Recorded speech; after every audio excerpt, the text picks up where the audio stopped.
마지막으로 10월 19일 날 작년에 테슬라 모터스가 이제 자기네 하드웨어 2.0 업그레이드를 기념하면서 테슬라 모터스로 출근하는 직원의 성전 동영상을 찍었어요. 사람이 타긴 타는데 운전 안 합니다.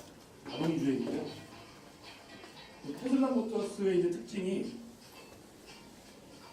라이다라고 이제 3차원 행렬도 돌면서 3차원 등고선을 그리는 레이저 장비가 있는데 그게 되게 비싸요. 아까 로봇에 달린 거. 그게 그 부품만 한 1억 정도 하는데, 그러니까 이런 차에 달고는 뭐 차 가격이 1억이 안 되는데 1억짜리 달고 다닐 수가 없으니까 그런 거 달고 있으면 도둑놈에서 썰어갈 거 아니에요. 비싼 거니까. 얼마나 수준하세요? 요거는 근데 카메라 같습니다. 카메라. 앞뒤에 있는 카메라를 써서.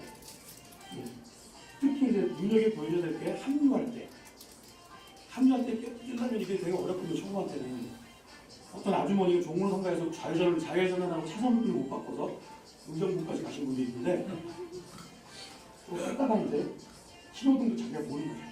신호등 자기가 위치를 보고.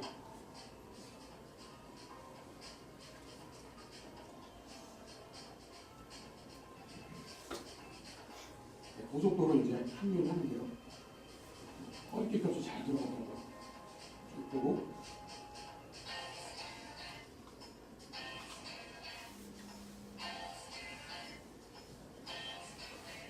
(2016년 10월 19일에) 비교해보니까 내년 이맘때쯤은 어떻게 됐을까 이게. 그 문제가, 우리나라가 문제가 더 심각한 게 여기에 점점 더 머리 좋은 사람들이 다 때로 달려들어가지고 기술 개발하고 있어가지고, 작년 이맘때 제가 여기 아까 203호? 저는 203호에 좀 잠깐 있었었는데 2층에 그때만 해도 하루에 하나 정도가 논문이 나왔는데요. 지금은 1시간에 하나씩 나오는 것 같아요. 1시간에 하나. 제가 자고 있을 때도 누가 논문 내놓고 있고, 밥을 먹고 있을 때도 내놓고 있고.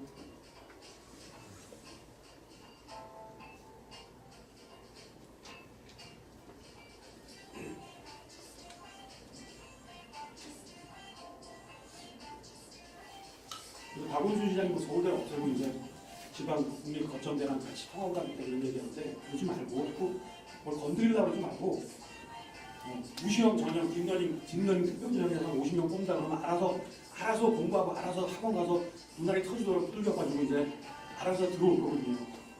그런 방법이 어떨까 해요. 그러니까 하던 대로 해가지고 너무 뒤쳐져가지고 한 바퀴 돌았잖아요. 빈대가 없으니까 주인은 벌써 차 타고 이제 차 내려가지고, 그러니까 자동 무인 주행차가 나오면은 없어질 직업이, 저는 이제 택시기사, 버스 운전사만 있는 줄 알았더니 발레 파킹도 제가 오른쪽으로 한 바퀴 돌았다 없는 걸 알고 왼쪽으로 이제 가죠. 빈대를 찾으려고. 빈대를 찾았습니다.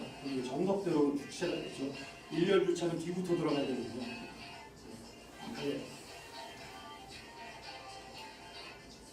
왔다 갔다 하고 한 번에 꺾고 들어가요.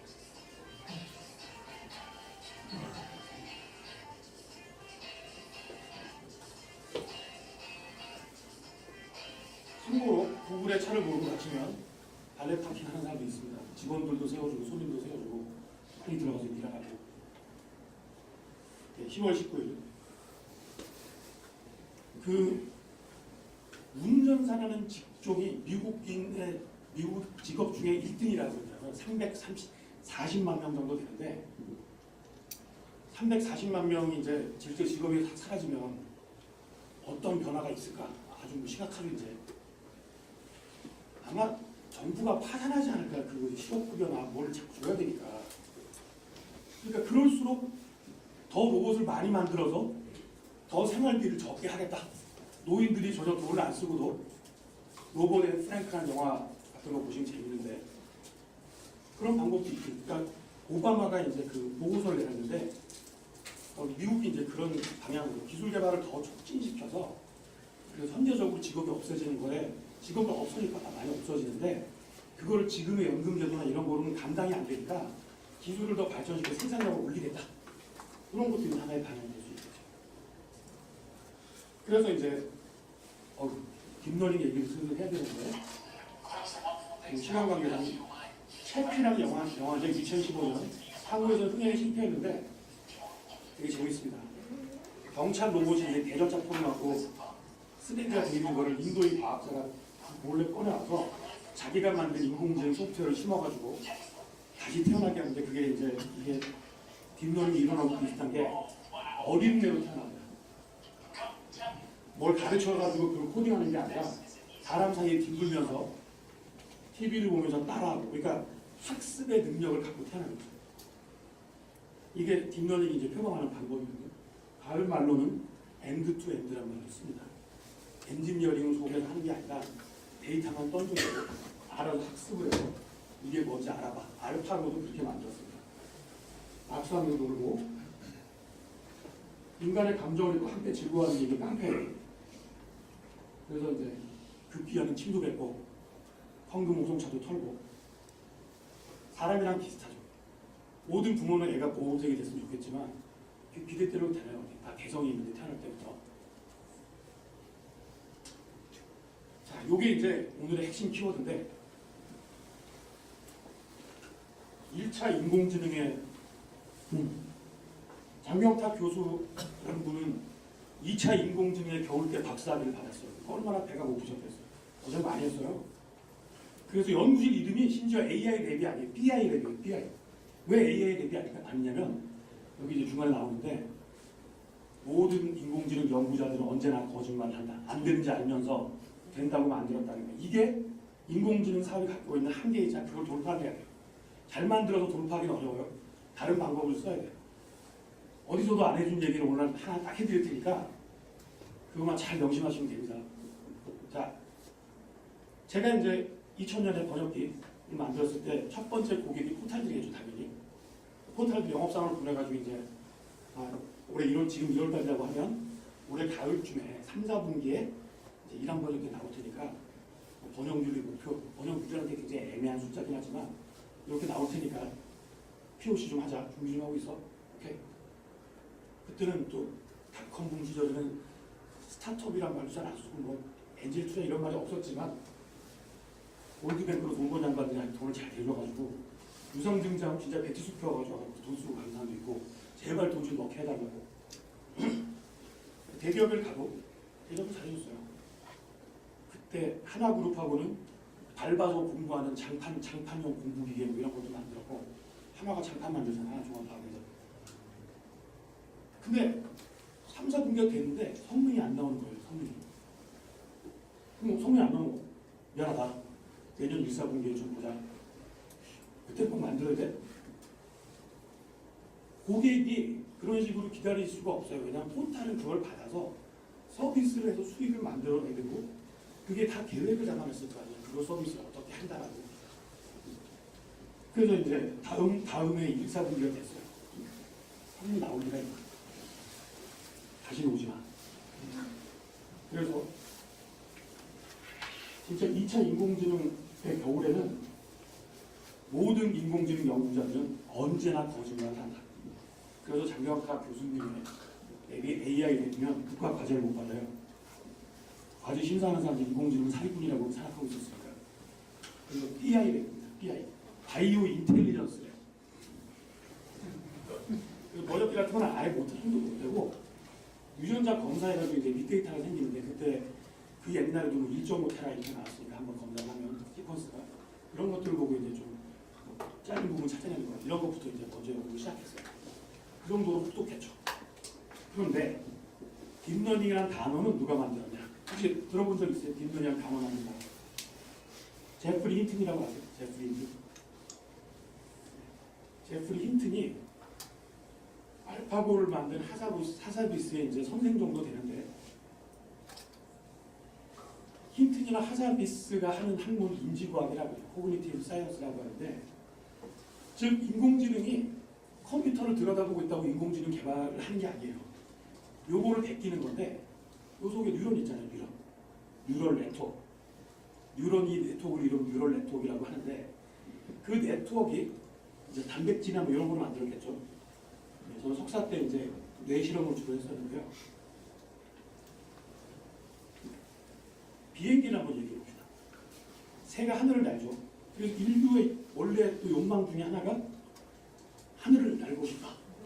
그래서 옛날에는 무조건 새를 베끼는 게 목표였으니까 조류학자가 갑이었겠죠. 그 조류학자들이 이제 야 새는 깃털이 있어서 그럼 나도 이 타에다 깃털을 달고 한번 날라가야지. 그 다음에 나무 상자로 깔아가지고 나는 놈부터 오만 가지 이제 여러 가지 시도를 오랫동안 했죠. 왜냐면 이카루스의 꿈이라고 일남 날개를 달고 날라는 로마신화에 나오니까 2000년 이상 거의 삭제를 해보죠 이제. 자 그러다가 오토 릴리엔터라는 사람이 이제 19세기 말에 독일 사람인데 베를린 공항을 이루고 오토 릴리엔터의 국제공항이에요.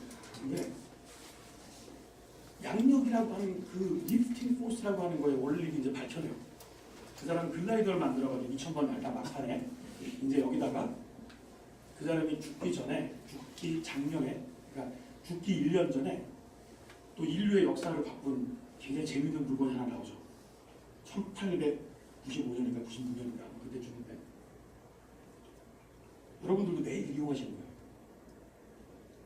최초의 내연기관을 이용한 자동차 벤츠. 칼 벤츠가 2,3마력짜리 내연기관을 쓴 자동차를 처음 만들죠. 생긴 건 좀 마차가 생겼는데 교통박물관에 에버랜드에 가시면 이제 신물이 있는데 신물이 이제 복각 중이지. 그러니까 글라이더로 활공만 가능했던 게 가벼운 내연기관을 달아서 프로펠런트 추진을 하게 되면 양력이 생긴다라고 하는 것까지 온 거예요 이제 2000년 만에. 그리고 그 원리의 기본적인 원리는 300년 전에 베른누이라는 사람이 만든 거죠. 그러니까 물이 그러니까 유체가 흘러갈 때 압력과 원리를 높이 반비례한다 뭐 이게 있을 거예요. 이 양력의 원리거든요. 날개, 얄리 형상이 동그랗게 생긴 이유고. 근데 어때요? 비행의 원리를 알았다 하더라도 내연기관이라든지 새로운 철이라고 하는 걸 마구 만들어가지고 가볍게 만들 수 있는 기술이 없었으면 인간 하늘 날지 못했어요. 그러니까 새에서 온 건 분명한데 새 같은 건 아무것도 없어요.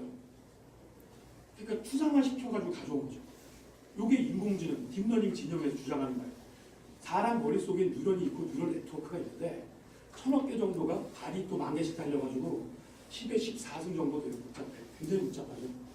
1000억에 이제 10에 4승이 붙은 거니까 그거를 지금 그 뉴럴 네트워크로 인공지능을 만들면 되겠다가 이미 50년대에 컴퓨터를 만들면서 먼저 만들었어요. 그러니까 50년 동안 발전이 거의 안 된 거죠.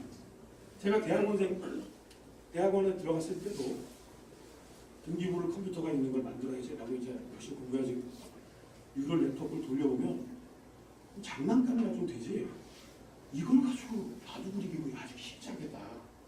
그때 97년에 챈스를 이긴 기술은 뉴럴 네트워크를 쓴 게 아니라 발공법, 알고리즘을 만들어줘서 하우 아닌가 하는 그 프린스턴 대학 출신 박사가 있는데 그 사람이 전공이 체스 두는 거를 컴퓨팅 모형으로 만드는 거였어요. 그러니까 체스를 이기기 위한 특별한 슈퍼컴퓨터를 만들어서 이긴 거예요. 알파고 이긴 거랑 좀 달라요. 즉 비행의 원리, 새가 갖고 있는 비행의 원리를 새를 베끼는 게 아니라 그걸 추상화시켜가지고 그 원리를 가지고 비행기를 만들었듯이 인간이 갖고 있는 뉴럴 네트워크를 컴퓨터는 뉴럴 네트워크가 아니잖아요. 단백질로 된 것도 아니고 그거를 촉성시켜서 가져오는데 여러 가지 이제 기술들이 필요했어요. 심지어 제프리 힌튼이 2차 인공지능의 붐을 일으켰던 사람이에요. 1986년에 네이처에 백프로포게이션이라는 뉴럴 네트워크 계단 모형 모델을 만드는데 이 정도면 이제 되겠다. 근데 한 10년 정도 해봤는데 또 안 되는 거야. 그래서 90년대 중반 이후에 모든 인공지능 연구가 언제나 거짓말을 한다. 힌튼이 포기를 안 했어요. 카네기 멜론 대학에 있다가 되지도 않는 뉴럴 네트워크 한다고 쫓겨나가지고 메이저리그 야구단이 있지만 4월달에 홈경기를 할 수 없이 좀 추운 토론토 대학으로 옮겨가서 정말 추워요. 눈도 많이 오고 나이아가라 폭포를 그 호수를 건너가면 그 위에 있는데 춥더라고 진짜. 거기로 가서 와신 상담을 하면서 20년 후인 2006년에 사이언스 논문을 내놔요. 20년 동안 포기를 안 했어요. 심지어 이 사람이 국제인지과학 학회장도 했었는데 박사 동료가 힉스예요. 힉스 입자였잖아요.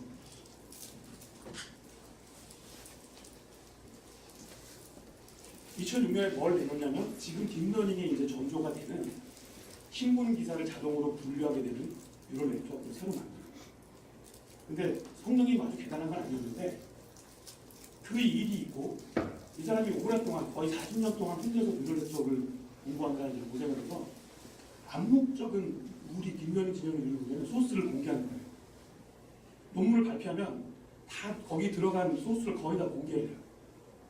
거의 뭐 사회주의 같은 생산수단의 공유가 사회주의의 기본 생각인데 그거 비슷하게 왜냐면 여러 가지 사람들의 생각이 모여 이 문제를 풀 수 있다. 비행기를 만든 가장 중요한 원리 중에 하나가 벤츠가 만든 자동차부터 나온 거를 보면 왜냐하면 1896년인가에 그 자동차가 나온 지 6년 만에 라이트 형제가 비행에 성공한 거란 말이에요. 그 엔진 같은 걸 만들어가지고 이것도 마찬가지예요.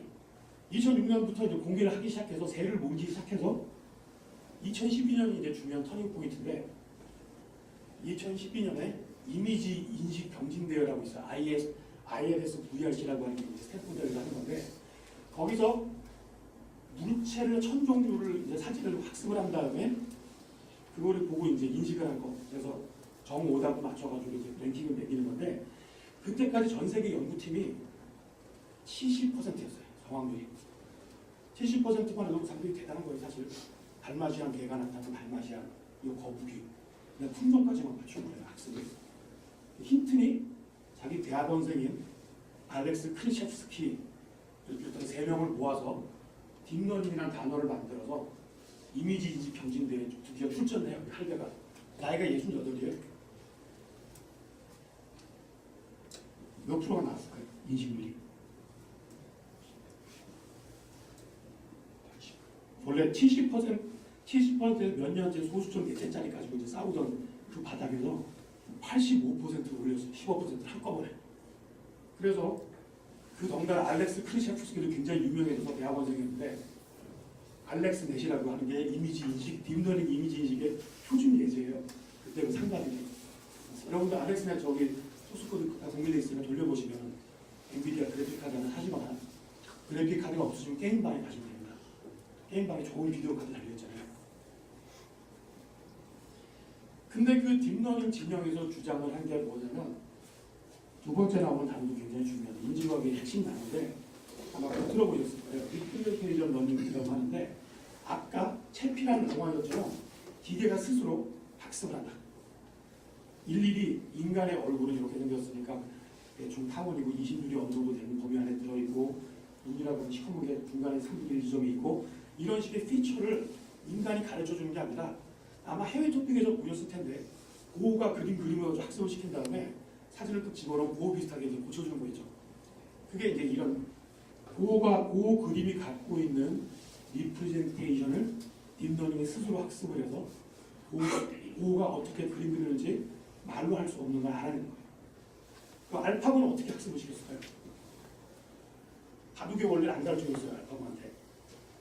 97년에 체스를 이겼던 IBM의 딥블루라는 슈퍼컴퓨터하고는 좀 다르게 제퍼디하고는 좀 달라요. 왓슨하고는 좀 다르게 알파고는 어떤 방법을 쓰냐면 바둑이 빈판부터 시작해서 하나씩 놓을 때마다 그림이 바뀌잖아요. 이걸 계속 보여줘요. 수를 다 갈 때마다 그림이 달라지는 걸 계속 보여주면 자동으로 학습을 해요. 이게 바둑을 주는 방법이에요.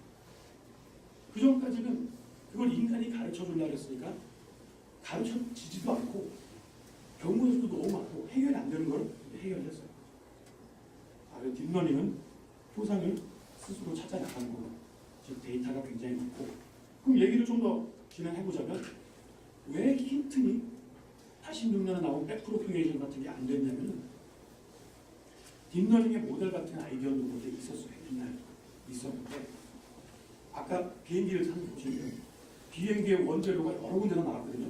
마찬가지로 컴퓨터가 너무 느렸어요. 옛날에 86년에 컴퓨터를 한번 생각해보세요. 86년에 여러분들이 들고 다니는 스마트폰보다 못할 거냐 286이라는 컴퓨터가 메모리 우와 3메가 하드디스크 야너 하드디스크 우와 이걸 돈 좀 썼지 100메가 어우 나는 좋은 거 진짜 돈 많이 써서 입혀보시면 됩니다. 그러던 시작이. 그 다음에 두 번째로는 또 딥러닝에 필요한 게 데이터의 양인데 처리 속도만큼이나 중요한 게 그때 어땠어요? 86년에 모뎀이라는 게 있었나요? 컴퓨터 통신이라는 게 아마 있긴 있었는데 82이야기 같은 건 2400 bps 1초에 2400 비트니까 그걸 털린다는 거. 글자가 한 300글자 정도 날아가는 거니까 그때 90년대 중반에 모뎀으로 인터넷 하신 분들은 참을 인자 인터넷 그래서 사진 하려고 그러면 인터넷이 딥러닝이 나오는데 굉장히 큰 기여를 합니다. 사실.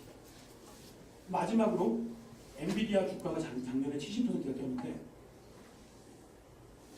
그 빠른 컴퓨터로도 감당이 안 되니까 그래픽 카드에 있는 GPU를 소수점 연산기계에 하는 병렬 처리 컴퓨터였어요. 그걸 GPU 컴퓨팅이라고 하는데 원래 엔비디아가 한 10년 전부터 이제 제안을 하는 건데 그거를 아까 소스를 공개하면서 이 구동 소스 연산하는 방법을 여기다 써봅시다. 그래서 상당히 잘 됩니다. 마지막으로 데이터가 적은데 딥러닝 같은 아키텍처로 이제 설계를 하시면 무슨 문제가 생기냐면 이 인지과학이라는 게 되게 재밌는 인간하고 비슷해요. 주입식 교육을 하게 되면 무슨 문제가 생기죠? 애들. 네. 그러니까 교육하는 목적이 기본기를 배워서 실전에 나가서 응용을 하는 건데 응용을 못해요. 다 외워버려가지고. 외운 문제대로 안 나오면 완전 속수무책인 거죠. 컴퓨터도 똑같아요. 그거 오버피팅이라고 하는데 피팅이 이제 맞추는 거잖아요. 가공이라거나 그거를 과잉해서 맞추는 건데 그렇게 되면 학습에서는 100%의 정확률이 보이는데 학습이 끝나서 새로 사진 딱 주면 성능이 전혀 안 나요. 데이터가 적은데 뉴럴 네트워크의 구조가 복잡해지면 오버피팅을 할 가능성이 상당히 높아요. 써먹을 수가 없어요. 그래서 2012년부터 오버피팅이 안 되게 하는 여러 가지 테크닉을 이제 물리학에도 가져오고 여기서 가져오고 오픈소스 커뮤니티 형성해서 여러분들도 번역기 같은 거 그 딥러닝의 3인방이 토론토 대학 안 좋고 축구 못 산데 들어있는데 토론토, 몬트리올 뭐 이런 나야가라 폭포 근처에 있는 학교들이 있는 양반들이 3인방인데 토론토 대학에 이제 제프 힌튼 그다음에 몬트리올에 있는 요슈아 벤지오 그다음에 뉴욕 대학에 있는 얀 부프 이 세 명이 이제 딥러닝의 3인방인데 특히 몬트리올 대학에 있는 벤지오는 모든 소스를 다 공개했어요. 그러니까 아마 찾아보시면 거기서 박사하던 조경호 선생이 이제 뉴욕 주립대학으로 이제 교수가 돼서 갔는데 그 사람이 만든 번역기 같은 거 다 소스가 다 공개됐어요. 데이터로. 그냥 다운받아서 돌리시면 여러분들도 번역기 만드는 겁니다. 그게. 놀라운 세상이에요. 그러니까 한 시간에 하나씩 논문이 나오는데 그 논문이 대부분 소스가 공개되어 있다는 거예요. 옛날에 대학원생 때는 제가 어디 랩 같은 데 소속에 있어 선배들이 소스코드 물려주면 그걸 보고 논문 받아가지고 좀 개조 좀 해보고 이랬을 텐데 아니면 완전 맨땅바닥 혼자 하든지 지금은 혼자서도 돈이 없으면 한 시간에 1,000원 되는 PC방 가서 잘 쓰시면 됩니다. 놀라운 속도로 연산이 가능해요. 그러니까 이게 눈떠 스노우볼 이펙트처럼 눈더미처럼 발전 속도가 더 빨라지는 거예요. 이제 빨리 해야 됩니다. 빨리. 그러니까 지금부터 해도 돼요. 비디오도 있지.